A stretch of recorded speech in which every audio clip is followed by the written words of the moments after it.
En Grande-Bretagne, vous allez le voir, la chasse à la fraude fiscale se tourne maintenant vers les grands groupes. Ces nouveaux groupes, Google, Amazon, Starbucks, les Britanniques sont en train de découvrir avec stupéfaction que ces multinationales ne paient quasiment aucun impôt. À Londres, Jacques Cardoz, Thomas Donzel. 3 patrons en accusation et pas n'importe lesquels. À gauche, Matt Brittin, représentant de Google. Son groupe a dégagé un chiffre d'affaires de 3 milliards d'euros pour seulement 7 millions d'euros d'impôts grâce à une localisation avantageuse.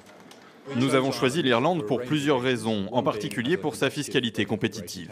Au centre, Andrew Cecil d'Amazon. Chiffre d'affaires du groupe Europe installé en Angleterre, 3,6 milliards d'euros et pas un centime au titre de l'impôt sur les bénéfices. Nous avons quand même payé des dizaines de millions en taxes professionnelles. Une réponse qui provoque la colère de la présidente, élue de gauche. Laissez tomber cet argument, parce que ces taxes-là, toutes les entreprises les payent. Et la petite librairie de quartier que vous contribuez à tuer, elle aussi, elle les paye, ces taxes. Et paye même plus que vous en charges sociales. Quant à Starbucks, le groupe a dégagé un chiffre d'affaires de 480 millions d'euros sans verser le moindre centime d'impôt sur les bénéfices. En voici l'une des raisons. Il achète son grain de café au Costa Rica mais passe par une filiale en Suisse qui le revend 20% plus cher au Royaume-Uni, 20% qui diminue les bénéfices de la société, tout comme la localisation d'une partie des revenus aux Pays-Bas. On a un taux d'impôt préférentiel pour tous les revenus qui passent par les Pays-Bas.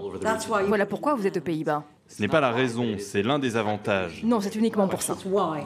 Si l'on comprend bien les arguments des responsables de cette chaîne, c'est parce qu'elle ne fait pas de profit au Royaume-Uni qu'elle ne paye pas d'impôts. Le genre d'argument qui a de plus en plus de mal à passer auprès de l'opinion publique. C'est très décevant et c'est pourquoi j'ai décidé de ne plus aller chez Starbucks. Il faut qu'on les rende responsables de leurs actions. Une association de lutte contre l'austérité a même décidé de lancer une campagne de boycott contre cette multinationale qui compte 750 boutiques dans tout le pays.